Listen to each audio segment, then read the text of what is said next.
Hello, everyone. I just wanted to say that I've never really liked the term self-published author.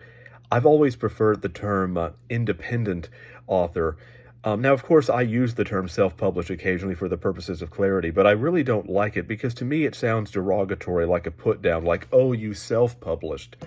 Um, I prefer the term independent author because it sounds more respectable.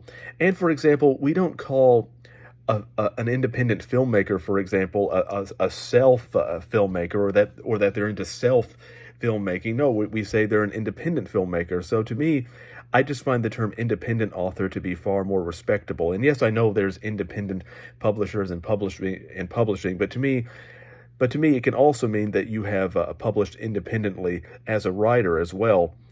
And so to me, I'm not really a huge fan of the term self-publishing. And another thing, one of the reasons why I think people use that term is that to me, there's still somewhat of a stigma today where when people can more easily understand for whatever reason why someone might be an independent filmmaker, but people have a much more difficult time understanding why someone might self-publish as opposed to as opposed to signing a traditional publishing deal, because there still seems to be this conception that somehow that movie studios, of course, are greedy. They're only after money. But traditional publishers, they're not. That they're in it for the art. Now, of course, we know, of course, at least I know that your traditional publishers are just literary versions of movie studios.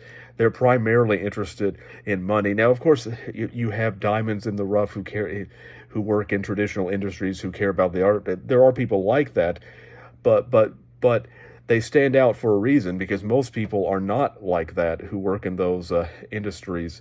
Most people they're either blinded by money or they're blinded by some sort of ideology, but but they're not creative people. Most people in executive positions are not creative people. If they were, they probably wouldn't be in that position to begin with. There are exceptions, of course, but I think that is the general overall trend. So to me, I just think people have an easier time understanding why someone might be an independent filmmaker as opposed to going into self-publishing, but both are legitimate forms, and the literary arts are just as money focused as film is, and I think people need to understand that, because I think if they did, they would be more understanding and sympathetic towards self-published authors, or what I prefer to call them, independent authors.